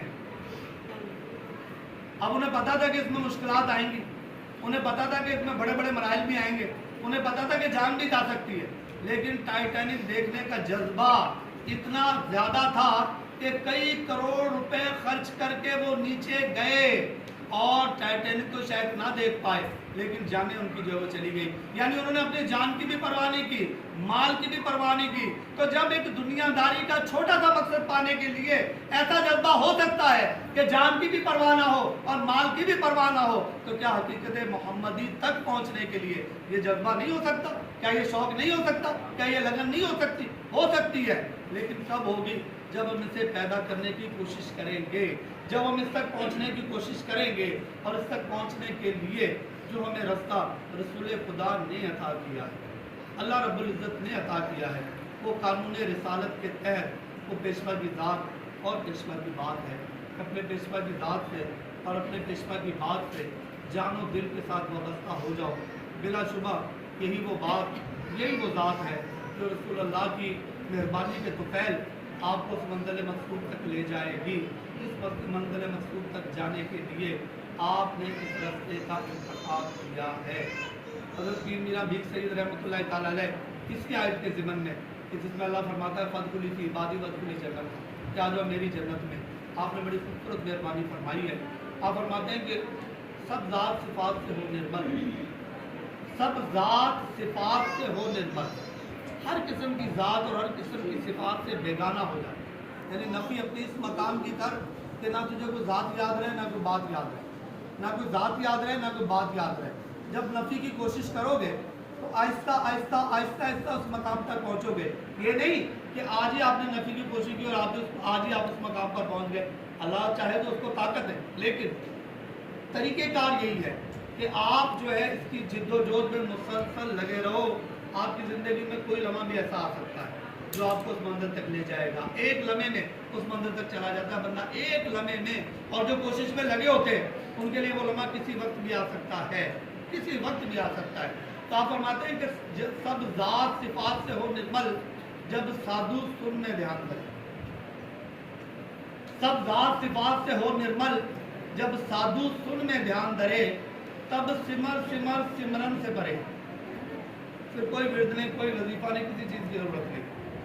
तब सिमर सिमर सिमरन से परे नारायण हरे नारायण हरे कि फ़अैनमा तवल्लु फसम्मा वजहुल्लाह। फिर जिस तरफ भी देखोगे उसी को जलवागर पाओगे, जिस तरफ भी देखोगे उसी को जलवागर पाओगे। लेकिन ये होगा कैसे कि सब ज़ात सिफात से हो निर्मल, सब ज़ात सिफात से हो निर्मल। जब तक सारी ज़ात और सिफात की नफ़ी नहीं करेगा तब तक ये मक़ाम और मकाम तेरा नसीब नहीं होगा। तो क्या ये तालीम हम सबको नहीं है? आप फरमाते हैं कि सब सकल मुहूर्त पूरे हुए, सारी मंजिलें तय हो गई, सारी मुश्किलात ख़त्म हो गई, सारे मामलात जो है वो हासिल हो गए, सब सकल मुहूर्त पूरे हुए। वो है साबिर पीर की रीत गई कि जब मुझे साबिर पिया का तरीक़ेकार नसीब हुआ तो मेरी सारी ख्वाहिशात, सारी मंजिलें, सारे मामलात मेरे क्लियर हो गए सारे कि सब सकल मुहूर्त पूरे हुए। मोहे साबिर पीर की रीत भई जब गुरमुआली के चरण पड़े। यानी एंड कहाँ होना? पेशवा की ज़ात पर होना। जो मर्जी कर लो, इसके अलावा कोई रास्ता ही नहीं। पेशवा की ज़ात को एक तरफ करके आप कायनात की कोई मंजिल भी तय करके दिखा दो, ये कानून रिसालत के ख़िलाफ़ है, ये हो ही नहीं सकता। ये महबूब खुदा का कानून है कि इस दरवाजे के ज़रिए मेरे तक आओ, फिर पहुँच सकते हो। जो इस दरवाजे का इकरारी नहीं है, या जो इस दरवाजे से वाबस्ता नहीं है, या जो इस दरवाजे में दाखिल होने का तरीका नहीं जानता, वो नहीं जा सकता आगे, चाहे वो लाख सर पटक ले, लाख जो है जो कुछ जिद्दोजहद कर ले, वो नहीं आगे जा सकता। आप फरमाते हैं कि जब गुरमुआली के चरण पड़े, कि जब मैं अबुल मुआली के कदमों में गिरा हूँ तो फिर मुझे ये नेमत उस्मा नसीब हुई है। और मौलाना रूम साहब मेहरबानी फरमाते हैं, आप फरमाते हैं कि मौलवी हरगिज़ न शुद्ध मौलाए रूम, कि मौलवी हरगिज़ न शुद्ध मौलाए रूम। एक मौलवी कभी भी मौलाए रूम बन नहीं सकता था ता गुलामी शम्स तबरेज़ी न शुद्ध, कि अगर उसे शम्स तबरेज़ के कदमों की गुलामी नसीब ना होती। अगर पेशवा ये बात सारी बयान करता है तो याद रखें कि अगर उसके दिल में अपना कोई शौक़ है कि मेरे से मोहब्बत हो, मेरी ताबेदारी हो, मेरा इकरार हो, मेरे कदमों में लोग गिरे, मेरे हाथ चूमे, तो फिर ये सब बेकार है, सारा ज़ाया सारा कुछ उसका। लेकिन अगर वो किसी के फ़ायदे के लिए, वो मुरीद की तरबियत के लिए, मुरीद को इस मकाम तक पहुँचाने के लिए ये बात बताता है, तो ये सुन्नत नबवी सल्लल्लाहु अलैहि वसल्लम है। क्योंकि यही तरीक़ेकार रसूल खुदा का था कि आप भी अपने मानने वालों को यही बताया करते थे कि खुदा के महबूब से मोहब्बत ऐसे किया करो, खुदा के महबूब का इकरार ऐसे किया करो, खुदा के महबूब की ताबेदारी ऐसे किया करो, खुदा के महबूब के फरमान पर कुर्बान इस तरह हुआ करो। यानी आप भी इसी तरह तरबियत फरमाते थे। और याद रहे कि आपने अपने एक सहाबी को आवाज़ दी, उस सहाबी ने आने में देर कर दी, महबूब खुदा ने पूछा, और आपकी तबीयत में जलाल था, आपने पूछा कि किस चीज़ ने तुझे देर पर मजबूर किया? तो उसने कहा कि हुजूर मैं नमाज अदा कर रहा था। अब याद रहे कि नमाज किसकी ड्यूटी है? खुदावंद करीम की। और बुला कौन रहे हैं? मोहम्मद अरबी सल्लल्लाहु अलैहि वसल्लम। किस चीज़ ने तुझे देर पर मजबूर किया? हुजूर मैं नमाज अदा कर रहा था। आपने फरमाया तुमने कुरान नहीं पढ़ा कि जब अल्लाह उसका हबीब तुम्हें आवाज़ दे तो लब्बैक कहा करो, कोई इस पे वक्त की कैद नहीं है कि तुम क्या कर रहे हो और क्या नहीं कर रहे। जब वो तुम्हें आवाज़ दे तो सारे काम छोड़कर उसके फरमान पर लब्बैक कहा करो। यानी ये इस बात का भी इशारा है कि खुदावंद करीम ने हमें क्या समझाया है, और इस बात का भी इशारा है कि जब हुजूर की ज़ात में और ज़ात हक़ में कोई फ़र्क ही नहीं है तो फिर फरमान में फ़र्क कैसे हो सकता है, लब्बैक कहने में फ़र्क कैसे हो सकता है, उस पर कुर्बान होने में फ़र्क कैसे हो सकता है, उससे मोहब्बत करने में फ़र्क कैसे हो सकता है। तो याद रहे कि अल्हम्दुलिल्लाह गुफ्तगू तो ये मौजूद ऐसा है कि सारी रात भी लगे रहे, इस पर गुफ्तगू ख़त्म नहीं हो सकती।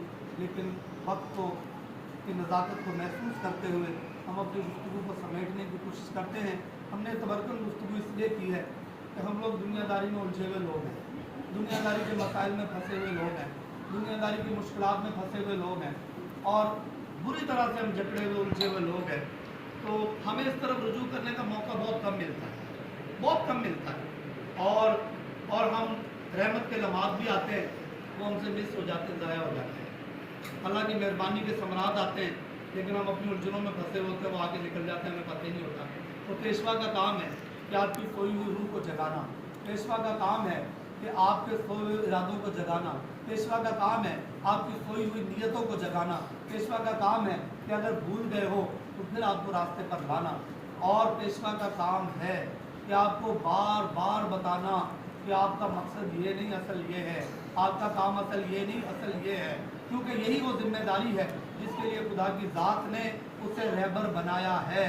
और रहबर होने के नाते उसने अपनी जिम्मेदारी को बार बार जो है अदा करते रहना है, ताकि अल्लाह की बारगाह में कल को जब पेश हो तो वो कह सके कि अल्लाह मुझसे जैसा भी हो सका मैंने तेरा पैगाम बार बार तेरे मानने वालों तक पहुँचाया है। अब उसमें से किसने कितना माना कितना नहीं माना वो उसका अपना नसीब है, लेकिन मैंने पहुँचाने में कोई कमी नहीं की। मैंने एक बार नहीं बेशुमार बार जो है बार बार तेरा पैगाम लोगों तक जो है ना वो पहुंचाया है, बार बार उन्हें बताया है कि तुम्हारा मकसद हयात ये नहीं ये है, तुम्हारा असल काम ये नहीं ये है।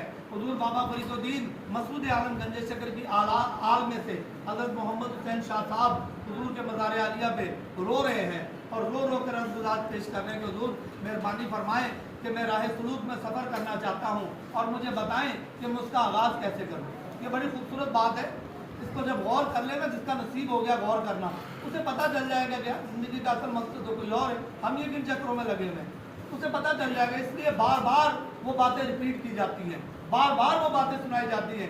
जैसे अगर कल असर नहीं की थी तो शायद आज असर कर जाए, आज असर नहीं की तो चलो कल कर जाए। यानी बार बार सुनाने, एक ही बात को बार बार सुनाने का मकसद ये होता है कि कल अगर दिल चोट नहीं खाया तो अल्लाह करे आज खा जाए, आज नहीं खाया तो कल खा जाए। यानी जब वो चोट मुसलसल लगती रहेगी तो किसी वक्त भी जो है चोट से तकदीर बदलना जो है वो मुमकिन है, इसलिए वो चोट बार बार लगाई जाती है।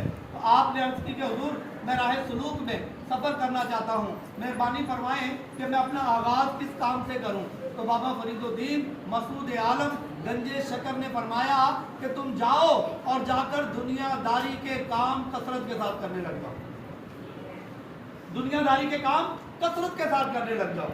आप परेशान हो गए सुनकर, अर्ज़ की कि हुजूर मैंने तो दरवेशी का फलसफा कोई और सुना है कि इसमें तो दुनिया छोड़ना पड़ती है, दुनिया कुर्बान करना पड़ती है, फिर कहीं जाके मंजिल मिलती है। आप मुझे कह रहे हैं कि जाओ दुनियादारी के काम करो, तो हुजूर इसके अंदर क्या क्या मेहरबानी है, मुझे खोल कर समझाएं। आपने फरमाया कि जाओ दुनियादारी के काम कसरत से करो, अगर धड़ाधड़ कामयाबियां मिले तो फिर इस रास्ते की तरफ आना ही मत।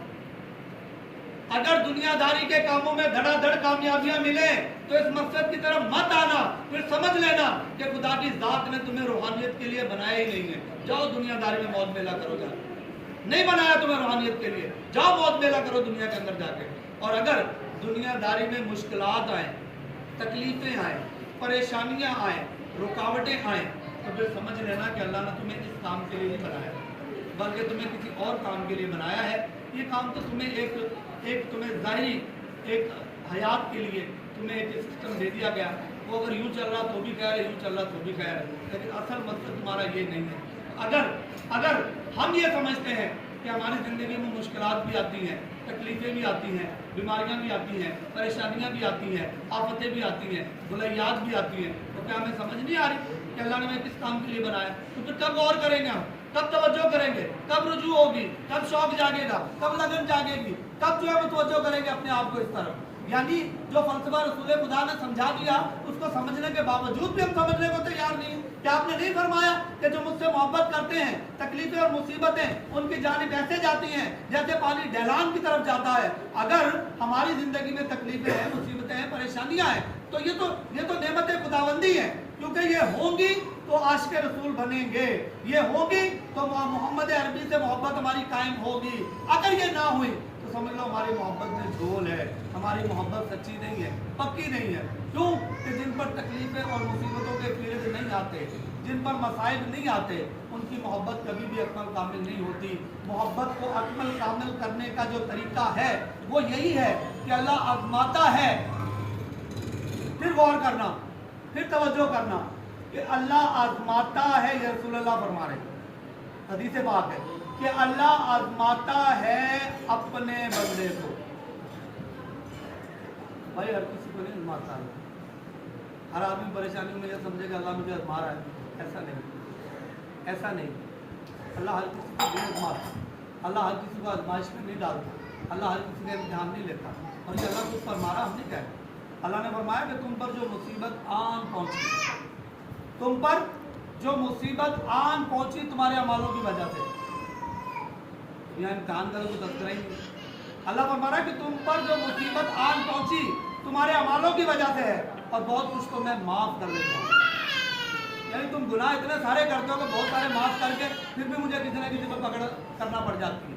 अब ये तो अल्लाह ने आमों को बता दिया, लेकिन यहाँ बात हो रही है कि अपने बंदे, अल्लाह अपने बंदे को आजमाता है। रसूल खुदा फरमा रहे हैं कि अल्लाह अपने बंदे को आजमाता है फलों में नुकसान देकर, अल्लाह अपने बंदे को आजमाता है सब्जियों में नुकसान देकर, अल्लाह अपने बंदे को आजमाता है औलाद में नुकसान देकर, और अल्लाह अपने बंदे को आजमाता है जिल्लत और रुसवाई देकर। यानी जिसे खुदा अपना बनाना चाहता है, जिसे अल्लाह अपने करीब लाना चाहता है, उसे अल्लाह जरूर इस कसौटी से गुजारता है। जब तक वो इस कसौटी से नहीं गुजरेगा तब तक वो वस्ले इलाही का हकदार हो नहीं सकता, कि उसे इस कसौटी से लाजमी गुजरना पड़ेगा। और जो इस कसौटी से सब्र और शुक्र के साथ गुजर जाते हैं वो खुदा के करीब हो जाते हैं। जो इस कसौटी पर गुजरते हुए जो है वो रो पड़ते हैं, सिसक पड़ते हैं, बिलक जाते हैं, जो है किसी न किसी अंदाज में जो है वो शिकवा करने लग जाते हैं, तो फिर उनका सफ़र जो है वो रुकावट का शिकार हो जाता है। फिर उनका सफ़र आगे नहीं जाता, फिर उनके सफ़र को वहीं ब्रेक लगा दी जाती है कि तुम इससे आगे जाने के अहल नहीं हो। इनसे आगे जाने का अहल वो है जो सब्र और शुक्र के साथ इस राह में सफ़र करता रहता है।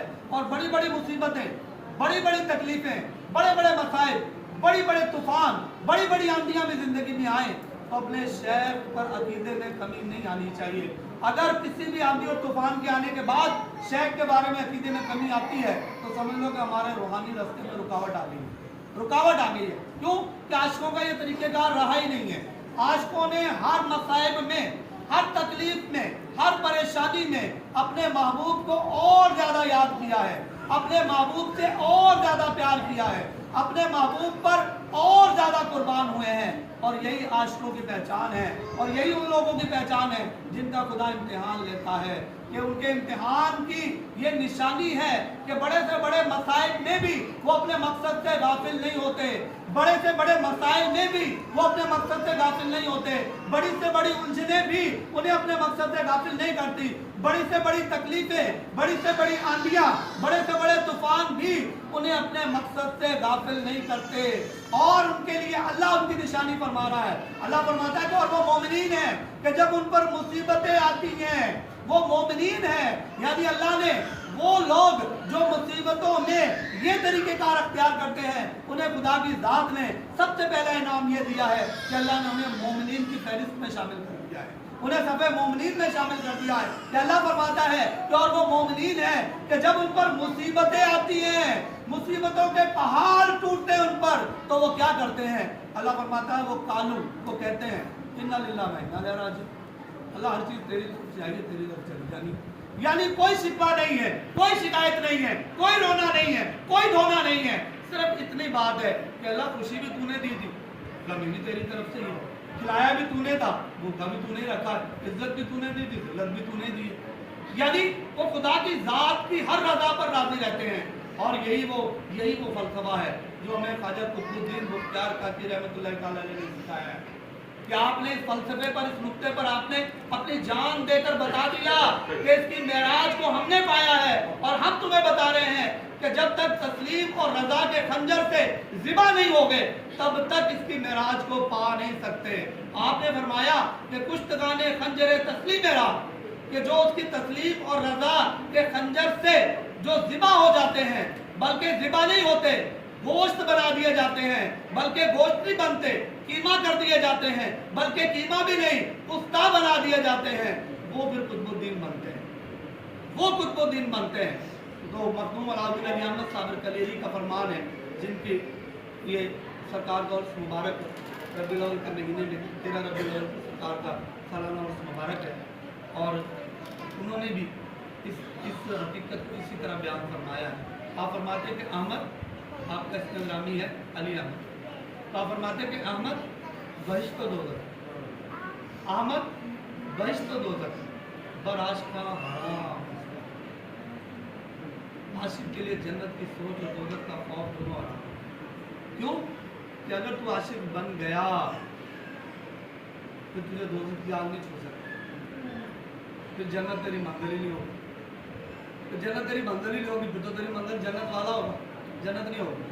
आप फरमाते हैं कि अहमद बहिश्त तो दोज़ख, पर आशिक का हराम हस्त, हर दम रज़ाए जाना, हर दम, हर सांस, हर लम्हे, एक एक सांस के साथ आशिक का काम क्या है, एक एक सांस के साथ। आप हमारे मखदूम पाक कि हर दम रज़ाए जाना रिज़वान शुदस्त मारा, कि मेरा एक ही मकसद है कि मैं हर लम्हे इसी कोशिश में रहता हूँ कि मेरा यार कैसे रहता। तो अगर हम उन्हीं के पैरोकार हैं, उन्हीं की मोहब्बत के दावेदार हैं, उन्हीं के सिलसिले से वाबस्ता हैं, उन्हीं के तरीक़ेकार को मानते हैं, कायल हैं उन्हीं के तरीक़ेकार के, तो फिर हमें भी उन तरीक़ेकार को इस सांचे में ढालना पड़ेगा।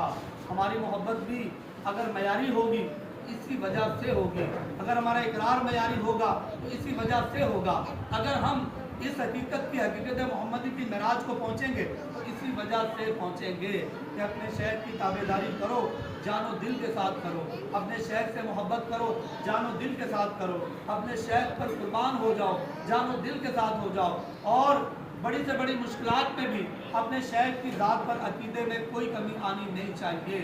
अगर कमी आ गई तो फिर हमारा रूहानी सफ़र जो रुकावट का शिकार हो जाएगा।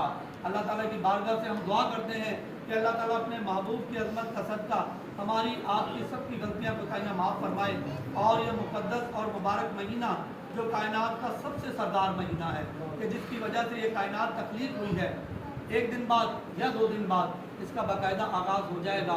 और अल्हम्दुलिल्लाह हमारी जमात साबरिया आलिया अरसा 17-18 साल से तकरीबन जो है मखदूम अलाउद्दीन अली अहमद साबिर कलेरी की ज़ात मुबारक का उर्स मुबारक और हुज़ूर का जश्न ईद मिलादुन नबी जो है तकरीबन 17-18 साल से हमारी जमात इंतहाई शौक़ से, जज्बे से, नीयत से, खुलूस से इस दिन को मनाती है, क्योंकि इस दिन को मनाना ही असल ईमान है, इस दिन से मोहब्बत करना ही ईमान है, और इस मोहब्बत में जितना आगे जाएगा कोई उतना ज़्यादा फैज़याब और इनाम याफ्ता हो जाएगा। तो रबीउल अव्वल शरीफ का महीना अनकरीब शुरू हुआ चाहता है, और 13 रबीउल अव्वल को इंशाअल्लाह ताला 13 रबीउल अव्वल की तारीख इसलिए रखी गई है क्योंकि हमने महफिल समा करानी है, और महफिल समा के हवाले से जो हमारे आस्थाने के कवाल साहिबान हैं उनके बाद टाइम ही 13-10 का है, 12-13 जो है वो रबीउल अव्वल का है, 12 रबीउल अव्वल को मीरपुर में होते हैं, तो 13 रबीउल अव्वल को इंशाअल्लाह ताला हमारी जमात साबरिया आलिया हमेशा की तरह जश्न ईद मिलादुन नबी सल्लल्लाहु तआला अलैहि वसल्लम और उस मुबारक बादशाह दो जहां मखदूम अलाउद्दीन अली अहमद साबिर कलेरी खत्मुल्लाह अल अरवा सुल्तान अल औलिया इंतहाई शौक़, नीयत, जज्बे और खुलूस के साथ जिस तरह हम 17-18 साल से मनाते चले आ रहे हैं, और होता तो ये रहा है कि हमारी जमात हर साल जो है गुज़रे साल की निस्बत चंद कदम आगे जाके इस दिन को मनाती रही है, चंद कदम आगे जाके मनाती रही है। फिर उसके बाद कुछ मामलात ऐसे आए कि जिसकी वजह से दिन आगे पीछे होने लग गए, कि जो है उस मुबारक की तारीख जो वो आगे पीछे हो जाती थी, कभी रबीउल अव्वल के आखिर में चली जाती थी, कभी रबीउल सानी में चली जाती थी। उस वजह से ये जो मखसूस दिन है ये फिर भी हमने कभी नहीं छोड़ा, 12 रबीउल अव्वल का दिन फिर भी हमने कभी खाली नहीं छोड़ा, इस दिन को फिर भी हम मनाते ही मनाते हैं।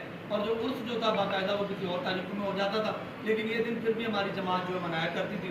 अब हमारा जो उर्स पाक है, जो सालाना उर्स पाक है हमारा जो है, वो हमारे शेख करीम के विसाले ज़ाहिरी की वजह से कानून जो तरीक़त है उसकी रूह से वो 24 जमादुल सानी को, यानी आज से 4 महीने बाद 24 जमादुल सानी को इंशाअल्लाह ताला ये उर्स मुबारक जो है बाकायदा जो है वो हर साल जो है मनाया करेगी हमारी जमात। यानी जो हम बड़ा प्रोग्राम करते हैं, जो बड़ा प्रोग्राम करते हैं जिसकी सारा साल तैयारी करते हैं, वो प्रोग्राम 24 जमादुल सानी को यानी 4 महीने बाद वो प्रोग्राम होगा। और ये जो दिन 10-12 दिन बाद हमारे करीब आ गया है, ये हम भरपूर तरीके से मनाएंगे क्योंकि हम 17-18 साल से मनाते चले आ रहे हैं। और इसकी बड़ी बिशारतें हमारे दोस्तों के इस दिन के बारे में होती रहती हैं कि इसकी मकबूलियत, असल तो बात है कि कबूल हो जाए, वरना करोड़ों रुपया खर्च किया भी ज़ाया चला जाता है। तो हमारे दोस्तों में बेशुमार ऐसे मौजूद हैं कि जिनको बाकायदा बिशारतें हुई कि हमारा जश्न ईद मिलादुन नबी सरकार मदीना की बारगाह में पहुंचा भी और कबूल भी हुआ, हमारा उस मुबारक मखदूम पाक की बारगाह में पहुंचा भी और कबूल भी हुआ। ये वो चीज़ है जो अरबों रुपया खर्च करके भी हाथ आ नहीं सकती कि वहाँ से कबूलियत की सनद मिल जाए, तो इसकी जैसी तो कोई बात ही नहीं है। तो ये हमारा मकबूल जो है ये हमारा प्रोग्राम है और यहीं से हमारी जमात की तरक्की का आगाज़ है। यानी मखदूम पाक के उर्स से और जश्न ईद मिलादुन नबी से हमारी जमात को जितनी भी तरक्की मिली है वो इसी दिन की निस्बत से मिली है। तो इस दिन को हम शायान शान तरीके से मनाएंगे। उसके तहत हालात मामलात हर चीज़ हर किसी के सामने है, कोई चीज़ किसी से पोशीदा नहीं है। अपने गुज़िश्ता जुम्मे भी दोस्तों की बारगाह में अर्ज़ किया था कि अगर चीनी 180 रुपये किलो हो गई है तो हमने लेना नहीं छोड़ दी, हो सकता है पाव ज़्यादा ही लेते हो। अगर आयल 500 रुपये किलो हो गया है तो हमने आधा नहीं कर दिया, हो सकता है पाव ज़्यादा लेते रख गया हो। अगर कपड़ा 200 रुपये मीटर हो गया है तो हमने ये नहीं कि पहनना छोड़ दिया है, हो सकता है सूट ज़्यादा बनवा लेते हो। यानी अलगरज कि अपने ज़रूरियात के हवाले से हमने कोई काम नहीं अपने छोड़े, हम सारे काम कर रहे हैं। हम खाना भी आला से आला खा रहे हैं, हमारा तर्ज रिहाइश भी आला से आला है, हम सवारियाँ भी अपनी माशाल्लाह अल्लाह ने सबको दे रखी हैं, उनमें पेट्रोल भी डलवाते हैं, घूमते भी हैं, सब कुछ करते हैं। अगर अपनी ज़ात के लिए सब कुछ कर रहे हैं और महबूब के लिए जो सोच विचार करने लग जाएं कि हालात सही नहीं है, मामला सही नहीं है, कारोबार नहीं है, ये नहीं है, ये नहीं है, तो उससे क्या होना है, हमारी रूहानी मंजिलें रुक जाएंगी, हम आगे जा नहीं सकते और कुछ नहीं होना। बाकी काम जो अल्लाह की मेहरबानी से जो होने वो होते रहेंगे, उसमें कोई रुकावट नहीं आएगी। लेकिन पेशवा का काम है अदा करना, फिर दुनियादारी के मामलात को अपने रास्ते की दीवार मत बनने दो। अगर तो दुनियादारी की परेशानियों की वजह से आपने अपने ज़ाहिरी काम सारे छोड़ दिए, फिर ये भी छोड़ दो, खैर कोई बात नहीं। लेकिन अगर वो चल रहे हैं तो फिर ये भी चलने चाहिए। अगर उनमें रुकावट नहीं है तो इनमें भी रुकावट नहीं होनी चाहिए। अगर वो जोश के साथ कल अगर हम शादी ब्याह में लाख 1.5 लाख 2 लाख खर्च करते थे, आज हम 10-10 लाख खर्च कर रहे हैं, 20-20 लाख खर्च कर रहे हैं, 50-50 लाख शादी ब्याह में खर्च कर रहे हैं ना। तो जब बहन बेटी की शादियों में इतना लाखों रुपया खर्च कर सकते हैं तो क्या रसूलुल्लाह के जश्न ईद मिलादुन नबी पे नहीं कर सकते? क्या मखदूम पाक की दावत के लिए नहीं कर सकते? तो ये सोच जो है इसको वापस मोड़ो, ये अच्छी सोच नहीं है। इस सोच को वापस मोड़ो और अपनी नीयतों को उसी मकाम पर लेकर आओ जो जिस मकाम पर नीयतें अल्लाह ने हमें दी थी कि हम हर साल जो है पिछले साल की निस्बत बढ़ चढ़ कर जो है अपने प्रोग्राम को कराने की कोशिश करते रहते थे और अल्लाह मुझसे कामयाबी भी नसीब करता था। और हमने 15,000 से प्रोग्राम शुरू करके उसे 10 लाख तक खर्च करके जो है उसको करा के जो है हमारी जमात ने दिखाया है। तो अल्हम्दुलिल्लाह अब भी कुछ नहीं बिगड़ा। ठीक है, महंगाई है, सारा कुछ है, सब चीज़ नज़रों में है, लेकिन अगर आपकी नीयत, आपका शौक़, आपका खुलूस होगा तो फिर मामलात में कोई रुकावट नहीं आएगी, वो सारे चलते रहेंगे। तो तमाम दोस्त जो है जो आज की महफिल पाक में मौजूद है या जो महफिल पाक में नहीं मौजूद, उन तक हमारा पैगाम पहुँच गया कि 13 रबीउल अव्वल को इंशाअल्लाह ताला हमारी जमात साबरिया आलिया हुजूर का जश्न ईद मिलादुन नबी और मखदूम अलाउद्दीन अहमद साबिर कलियरी का उर्स मुबारक जो है अपनी औकात के मुताबिक शायान शान तरीके से मनाएगी। और उसके तहत जो दोस्त अपनी खुशी से, अपनी नीयत से, खुलूस से हुजूर की मोहब्बत में, मखदूम पाक की मोहब्बत में जो अपना हिस्सा शामिल करना चाहते हैं वो चंद दिनों के अंदर अपना हिस्सा शामिल कर दें ताकि प्रोग्राम को उस अंदाज से तरतीब दिया जा सके जिस अंदाज से हमारे पास वसाइल होंगे।